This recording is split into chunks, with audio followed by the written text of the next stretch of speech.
कृष्णावली 1.2 नई किताबों में, और पुरानी किताबों में 1.2। ठीक है, जिनके पास पुरानी किताब 1.3 निकाल लीजिए, जिनके पास नई किताब है 1.2 निकाल लीजिए। इसमें पहला ही सवाल है, सिद्ध कीजिए वर्गमूल 5 एक अपरिमेय संख्या है। इसको समझने से पहले हमें समझना पड़ेगा परिमेय और अपरिमेय संख्या क्या होती है। आपको हमने बताया था प्राकृत संख्याएं 1 2 3, पूर्ण संख्याएं 0 से शुरू होती हैं, और पूर्णांक होती हैं जो माइनस वाली संख्याएं और प्लस वाली संख्याएं, सब को मिलाकर हम पूर्णांक कहते हैं, जिन्हें संख्या रेखा पर हमने आपको दिखाया कि पहले दिन की जो क्लास थी उसमें हमने आपको यही बताया। मुझे याद आया? ये आपकी पूरी संख्या रेखा पर जो संख्याएं दिखाई दे रही हैं, ये सब आपके पूर्णांक है। क्या है? पूर्णांक। इंग्लिश में कहते हैं इंटीजर। क्या कहते हैं? इंटीजर। कहीं इसे z से लिखते हैं, कहीं से i से लिखते हैं।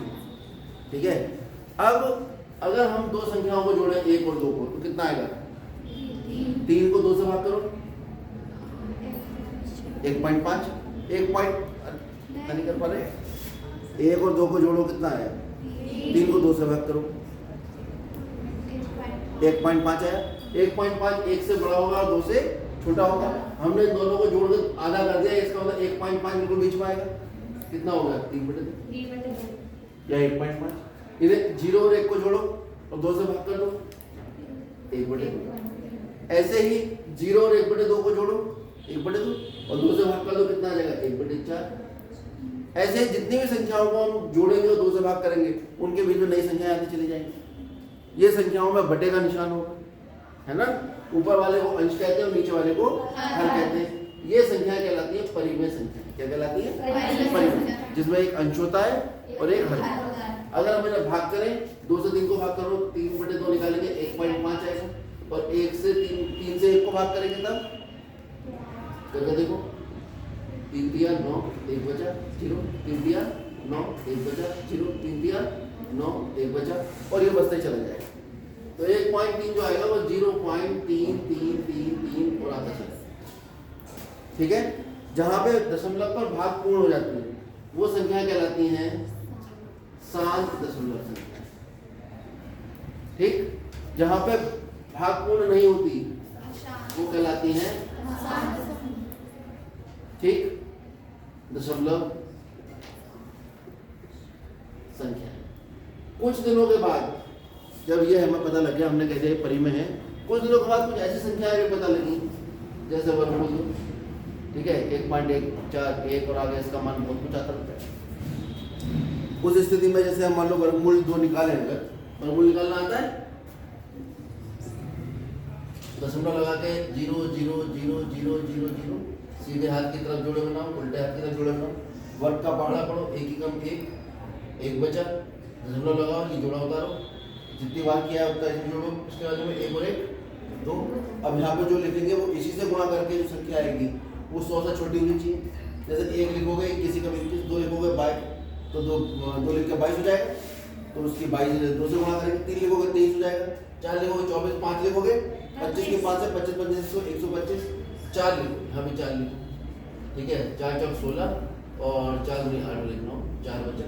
दशमलव का अगला जोड़ा उतार लेंगे, एक जोड़ा तो ये उतार लिया। अब ये जो 0 0 का एक जोड़ा और उतारा, 4 इसमें जोड़ो, कितना हुआ? 28। अब यहाँ पे जो लिखेंगे उसकी इससे गुणा करके इससे कम आना चाहिए, क्योंकि 2 लिखेंगे तो ज्यादा हो जाएगा 400, 2 से गुणा करके यहाँ कितना बचा? 9 1 और ये 1। फिर अगला 0 का जोड़ा उतार लेंगे, यहाँ जोड़ेंगे 2 8 2। ठीक है, अभी कितनी बार जाएगा? 5 बार नहीं जाएगा, 4 बार जाएगा। ठीक है, ऐसे ही ये भाग जब करोगे और पूरी जिंदगी भर भाग करते रहोगे या जब तक थको नहीं तब तक करते रहोगे, तो आप देखेंगे इसका जो मान आएगा, जैसे दशमलव के बाद 3 3 3 रिपीट हो रहा है, यहाँ पे 4 1 4, कोई पैटर्न नहीं मिलेगा। ठीक है, 3 5 8 3 2 5 1, पैटर्न नहीं मिलेगा। यहाँ पैटर्न मिल रहा है ना, 3 लगातार आ रहा है। ठीक है, ऐसी संख्याएं जिनमें पैटर्न मिलता है अशांत होती हैं। ठीक है, ये होती है परिमेय संख्या, क्योंकि परिमेय संख्या हमारे 2 है। और ये जो हमने निकाला है, ये हमने निकाला है वर्गमूल 2 का मान 1.414। ठीक है, तो ये किसका मान निकाला हमने? वर्गमूल 2। इसकी दशमलव प्रसार है। अब ये अशांत दशमलव संख्या है, साथ साथ ये अशांत आवर्ती है। अशांत आवर्ती क्यों कह रहा हूं मैं? क्योंकि यहाँ 3 रिपीट हो रहा है। इसका जो दशमलव प्रसार आएगा उसमें कोई संख्या एक पैटर्न पे नहीं आएगी रिपीट होकर, जैसे 2 4 2 4 2 4 2 3 1 2 3 1 2 3 1, यहाँ पे पैटर्न नहीं मिलेगा आपको रिपीट होकर, और ये भाग पूर्ण भी नहीं होगी कभी। ऐसी संख्याओं को हम कहते हैं अशांत अनावर्ती दशमलव संख्या। समझ गए? तो ये बिल्कुल अलग है, इनसे आएंगे ये भी नंबर लाइन पर ही। ठीक है, तो ये जो हमारी संख्या रेखा है, इसमें पहले हमने देखे, हमें खाली हमने प्राकृत संख्याएं देखी, 0 और आ गया तो ये पूर्ण संख्याएं हो गई, माइनस वाली आ गई तो ये पूर्णांक हो गए, और इस पर परिमेय संख्याएं भी हैं जो बीच के बिंदु है, और इन्हीं बिंदुओं के बीच में कहीं अपरिमेय संख्या। एक बिंदु या तो परिमेय को निरूपित करेगा या अपरिमेय को निरूपित करेगा। आप जान रहे हैं कि इन दो के बीच में जितने भी बिंदु हैं 0 और 1 के बीच में, ये किसी न किसी संख्या को निरूपित कर रहे हैं, लेकिन एक ही संख्या को निरूपित करेंगे। ये वाला बिंदु 1 को निरूपित कर रहा है तो ये 1 को ही करेगा, ये 2 को निरूपित नहीं कर सकता, है ना? ऐसे ही 0 और 1 के बीच में जितनी जगह खाली है, ये यहाँ पर हर बिंदु कोई ना कोई संख्या निरूपित कर रहा है। और आप जानते हैं कि एक सरल रेखा पे करोड़ों अरबों अनगिनत बिंदु होते हैं, इसका मतलब इनके बीच में कितनी संख्याएं हो गई? अनगिनत हो गई। तो खाली 2 संख्याओं के बीच में ही अनगिनत परिमेय संख्याएं और अनगिनत अपरिमेय संख्याएं कैसे हो सकती है? मान लो 2 लिखा है, 2.02020202 और चल रहा है, ये कैसी संख्या है? परिमेय अपरिमेय? नहीं, ये परिमेय है, क्योंकि यहाँ पर चलो आसान तो है, लेकिन एक पैटर्न है 0 2 0 2 0 2 0 2 बार वाले रिपीट होता है। ठीक है, लेकिन अगर मैं ऐसे लिखूं 2.02 0 2 0 0 0 2, अब बताओ, ये है अशांत अनावर्ती, ये है अशांत आवर्ती, और ये है शांत, जिसकी भाग 1.5 हो गई 1.2। तो जो शांत और अशांत आवर्ती होती है वो परिमेय होती है, और जो अशांत अनावर्ती होती है वो अपरिमेय। ठीक है, जो संख्या परिमेय है वो अपरिमेय नहीं हो सकती, जो अपरिमेय है वो परिमेय नहीं हो सकती। इसलिए इस पूरे संख्या रेखा को हमने कहा वास्तविक संख्या रेखा, यानी रियल नंबर लाइन। और इस पर 2 तरह की आपकी संख्याएं हैं, एक परिमेय और एक अपरिमेय। जितनी भी संख्याएं 3 के बटे में 1 लिख दो, 3 तो पूर्णांक है, लेकिन अगर मैंने इसके बटे में 1 लिख दिया, लिख सकता हूं, क्या बन गई? परिमेय बन गई। ठीक है, अब परिमेय की परिभाषा आपने कक्षा 9 में पढ़ी होगी। परिमेय संख्याएं वो होती है जिसमें एक अंश होता है, एक हर होता है, एक बटे का निशान, और हर में कभी 0 नहीं होता, बटे में कभी 0 नहीं होता। मान लो आपने कह दिया चलो भाई साहब 3/0 निकाल ले रहा मान इसका, 3 एकम 0 एकम 0, 3 0 दूनी 0। कितना अजीब सा लग रहा है, यानी किसी भी संख्या को आप 0 से भाग नहीं कर। तो ऐसी संख्याएं जो p/q के रूप में होती है, p हमने कहा एक संख्या है, q एक संख्या है, p/q के रूप में होती है और q 0 नहीं होता है, ऐसी संख्याओं को कहा जाता है परिमेय संख्या। और बाकी सब संख्याओं को क्या कहेंगे जो परिमेय नहीं है? अपरिमेय। बात समझ में आ गई परिमेय और अपरिमेय की? अब एक नया सिद्धांत यहाँ पे होगा जो आज तक आपने नहीं पढ़ा, जिसे हम कहते हैं विदोलोक्ति का सिद्धांत। क्या कहते हैं? विरोधाभास का सिद्धांत। ऐसे विरोधाभास में क्या होता है? ठीक है, अब मान लो जैसे कहते हैं कि भाई ऐसा सच नहीं बोलना चाहिए जो किसी को कड़वा लगे, नहीं बोलना चाहिए। ठीक है, अब मान लो किसी की शिकायत भी करनी है, अब उसके घर पे पहुंचे, अब उसकी शिकायत करेंगे, कैसे करेंगे? ये बहुत अच्छा बच्चा जुआ नहीं खेलता और चुराता तो कुछ भी नहीं है, और किसी को तो आज तक मारा ही नहीं, और गालियां तो ये बिल्कुल आज तक इसके मुंह से हमने श्लोकों के अलावा कुछ सुना ही नहीं है। इन सब बातों का क्या मतलब है? तो हमने क्या किया? हमने विरोधाभास किया, हमने उल्टी उल्टी चीजें बोली, सीधी सीधी बोली, लेकिन समझ में सामने वाले के उल्टे उल्टे। ये तो हुआ एक प्रैक्टिकल एग्जाम। अब गणित में आ जाते हैं विरोधाभास किसे कहते हैं। गणित में विरोधाभास, अब क्योंकि सामने वाले को पता है ना ये कैसा बच्चा है, वो तो जानता है इसके बारे में सारी बातें गलत की जा रही है, इसका मतलब इसके बारे में जो बात कही गई है वो गलत है, वो सही है, ये गलत है।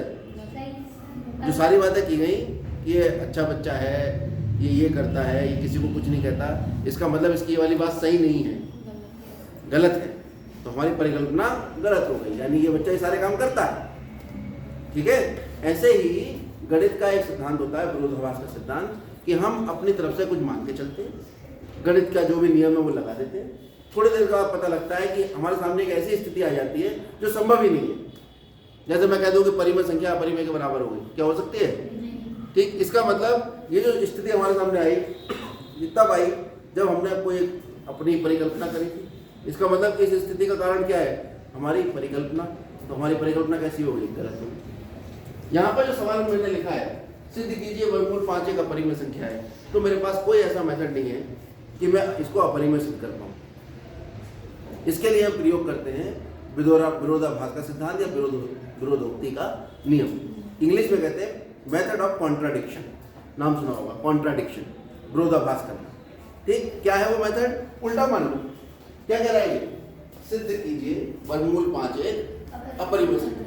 हम इसका उल्टा करें, हम मान लेंगे माना वर्गमूल 5 एक परिमेय संख्या। बात समझ में आ गई? चलिए मान लिया परिमेय है, तो परिमेय का रूप क्या होता है? इसका मतलब तो ये होगा कि वर्गमूल 5 जो है वो p/q की तरह होगा, एक अंश होगा एक धन होगा। अब हमें तो नहीं पता अंश कौन सा, तो एक को p कह दिया और एक को q कह दिया। ये तो गणित में खास बात है, हर सवाल में x मानते हैं और x का मान हर सवाल में लगाता है। तो जहाँ कुछ समझ में नहीं आया गणित में मान लेते हैं। ठीक है, तो हमने कहा भाई ये परिमेय संख्या होगी, क्या मान लिया हमने इसे?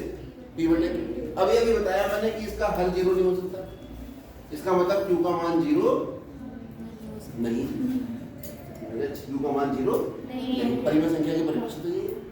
ठीक है, कि p/q यानी एक अंश होगा एक हर होगा और हर कभी भी 0 नहीं। अब ये p और q कैसे होंगे? मान लो हमारे पास 2/4 है, तो इसका मतलब 1/2 होगा, 2 एकम 2 2 3 4 है ना। कहीं लिखा है 12/15, 3 चौक 12, 3 पंजे 15, 4/5, और लिखा है हमने 12/15।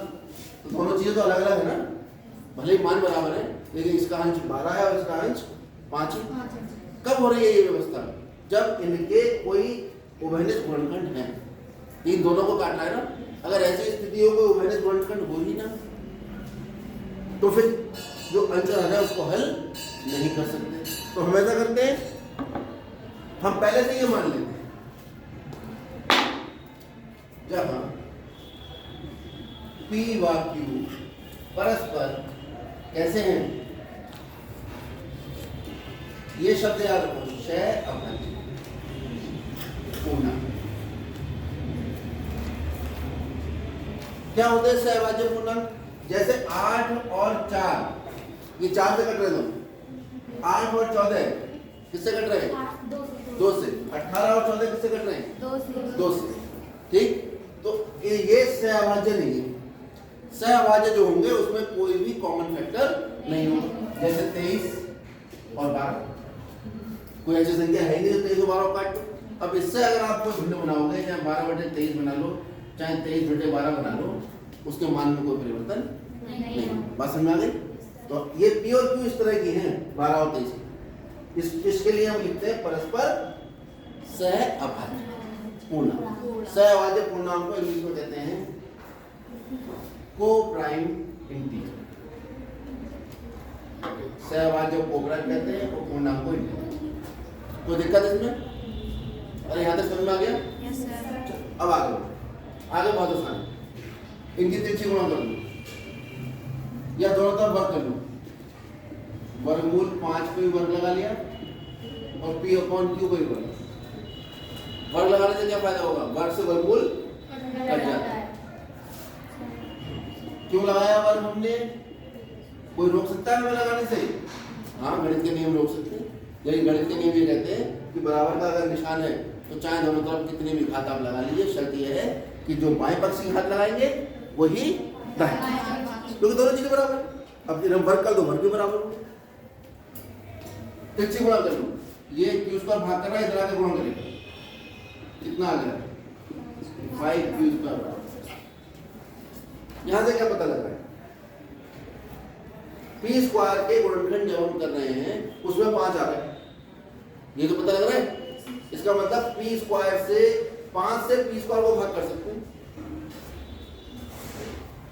परेशान हो गए, मान लो 12 है, 12 को देखो 4 गुणा 3, तो इस 4 से 12 को भाग कर सकते हो नहीं? इसका मतलब 4 12 का गुणनखंड है, 3 से 12 को भाग कर सकते हो, 3 12 का गुणनखंड है। तो अगर किसी संख्या को 2 या 2 से अधिक संख्याओं के गुणनफल के रूप में लिखा गया है, तो गुणनफल में उपलब्ध जितनी भी संख्याएं हैं वो सभी संख्याएं इस नंबर, जिस नंबर के गुणनखंड किए हैं उसको पूर्णतः विभाजित करती हैं। क्लियर हो गई बात? अगर p की घात 2 बराबर 5 गुणा क्यू स्क्वायर है, इसका मतलब है कि p स्क्वायर 5 से विभाज्य है। शॉर्ट में लिख दिया, मतलब तो ये है कि पी स्क्वायर को 5 से भाग किया जा सकता है, वो तो कर ही सकते हो ना, जब इसे अपना 5 गुणा क्यू स्क्वायर करता है। क्लियर हो गई बात? अब एक नियम है, वो नियम है आपकी प्रमेय दे रखी है उन्होंने, एक प्रमेय इसी के ऊपर है, मैंने लिखवाई नहीं है। वो प्रमेय ये कहती है कि यदि कोई अभाज्य संख्या किसी संख्या के वर्ग को भाग कर सकती है, तो वो अभाज्य संख्या उस संख्या को भी भाग कर सकती है। तो 5 यानी पी स्क्वायर अगर 5 से विभाज्य है, तो p जो है वो 5 से विभाज्य है।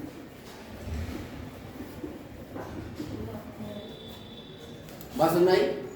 कोई अभाज्य संख्या, अब 5 तो अभाज्य है ना, 5 पी स्क्वायर को भाग कर सकते हैं, या उल्टे शब्दों में कहें पी स्क्वायर 5 से विभाज्य है, या कुछ किताबों में ऐसे भी लिखा होगा कि 5 पी स्क्वायर का अभाज्य गुणनखंड है, ऐसे भी लिखा हो, या मैं लिख देता हूं, या कुछ किताबों में ऐसे लिखा होगा 5 पी स्क्वायर का, जिसको जो भाषा पसंद आए। वो नियम ये कहता है या 5 पी का अभाज्य गुणनखंड होगा।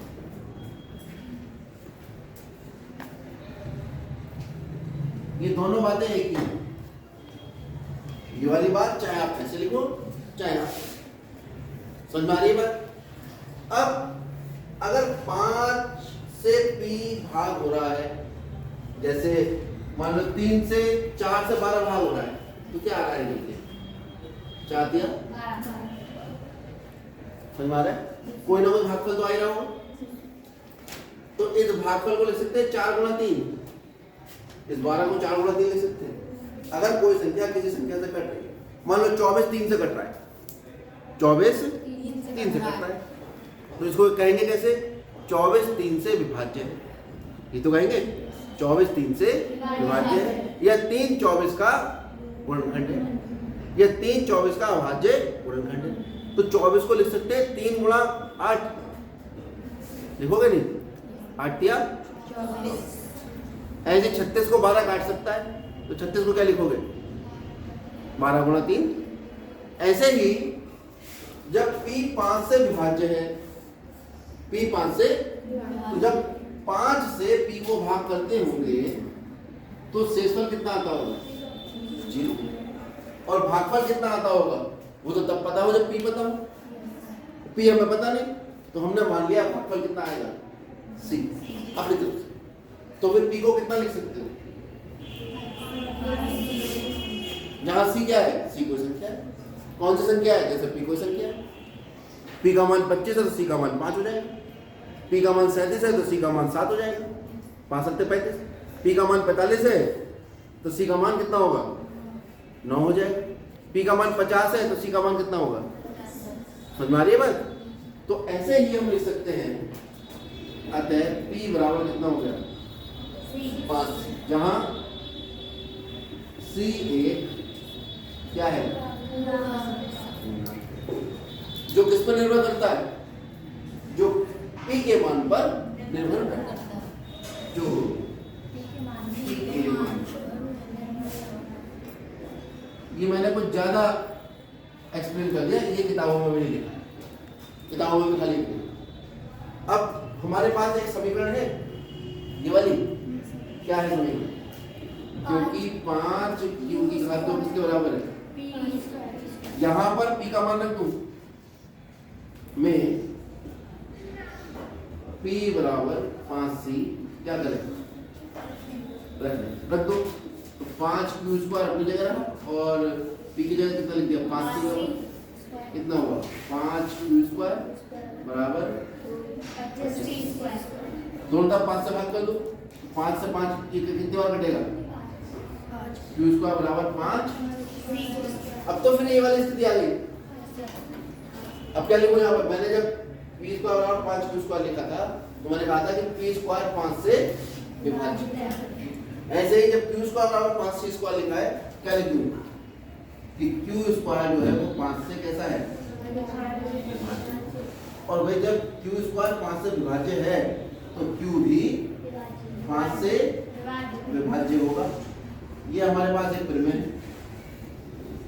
उस प्रमेय को हम ज्यादा डिटेल में नहीं जा रहे हैं, खाली बता दिया हमने कि एक अभाज्य संख्या से अगर किसी संख्या के वर्ग को भाग करोगे तो उस अभाज्य संख्या से वो संख्या भी 100% कटेगी, विभाजित होगी। खाली इतना सा प्रयोग है ये लिखने के लिए, क्यों ज्यादा प्रमेय के बारे में डिटेल में जाए।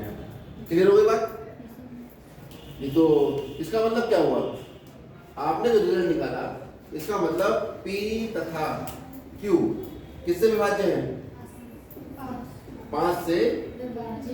और अगर P और Q 5 से विभाज्य हैं तो P तथा Q सहअभाज्य नहीं होंगे, क्योंकि अगर सहअभाज्य होते तो दुनिया में कोई ऐसी संख्या ही नहीं होती जो दोनों को काट सकती। सहअभाज्य समझा दिया हमने, क्योंकि P और Q को दोनों को 5 विभाजित कर रहा है, इसका मतलब इनका कॉमन फैक्टर 5 है। और हमने क्या माना था?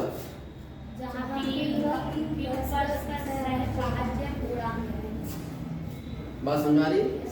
और यहाँ इनका जो कॉमन फैक्टर है कौन निकल कर आया? 5। इसका मतलब P और Q सहअभाज्य नहीं होंगे। ये एक विरोधाभास है। ये एक क्या है? यह एक विरोधाभास है, क्योंकि P और Q कैसे हैं? P तथा Q परस्पर कैसे हैं? सहअभाज्य हैं। आगे विरोधाभास। इस विरोधाभास का कारण क्या है? ये आया कहां से? यहीं से तो आया, ठीक है। इस विरोधाभास का कारण हमारी गलत परिकल्पना है। ये हमने मान लिया था ना, माना मतलब परिकल्पना करना। इस विरोधाभास का कारण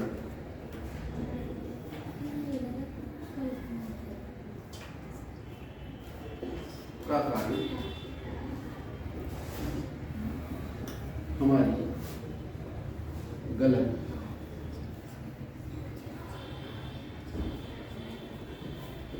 परिकल्पना है। और परिकल्पना ठीक है हमारी, यानी हमारी जो परिकल्पना है वो क्या है? गलत है। और परिकल्पना ठीक है,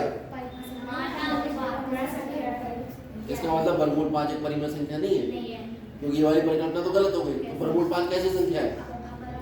भाई दो तरह की संख्याएं होती है, वास्तविक संख्याएं दो तरह की होती है, परिमेय और अपरिमेय। और ये हमारी परिकल्पना थी कि ये परिमेय है, और ये परिकल्पना हमारी गलत हो गई, तो फिर कैसी संख्या हो गई? अतः वर्गमूल 5 एक कैसी संख्या है? अपरिमेय संख्या।